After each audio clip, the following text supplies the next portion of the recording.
اس کی حمایت میں کھڑے ہیں۔ صدر جمہوریہ کے طلاق ثلاثہ بل کے تعلق سے اظہار خیال پر گلبرگہ کی مسلم خواتین ناراضگی کا اظہار کر رہی ہیں۔ مسلم خواتین کا کہنا ہے کہ صدر جمہوریہ نے اپنے خطبے میں ٹرپل طلاق بل کے تعلق سے اظہار خیال کر کے ان کے جذبات کو ٹھیس پہنچائی ہے۔ گلبرگہ پریس کلب میں میڈیا سے خطاب کرتے ہوئے مسلم خواتین نے صدر جمہوریہ کے خطبے کے متن کو سیاسی قرار دیا۔ پریزیڈنٹ آف انڈیا کے ٹرپل طلاق کے بل پر دیے گئے بیان کو ہم قبول نہیں کرتے۔ حکومت سے ہم ڈیمانڈ کر رہے ہیں کہ اسپیچ سے وہ پیراگراف ہٹا دے۔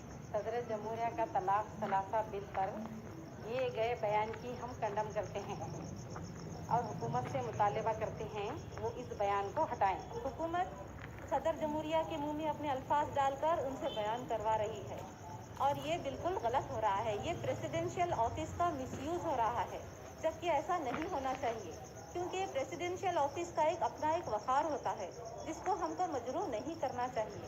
اور حکومت کا یہ کام نہیں ہے کہ اپنے الفاظ، اپنی ایک پارٹی، اپنی ایک سوچ کو لے کر وہ ایسا بتائیں اور پریزیڈنٹ کے اپنے منہ سے یہ کہلائیں کہ یہ ٹرپل طلاق بل کو پاس ہونا چاہیے۔ ریاست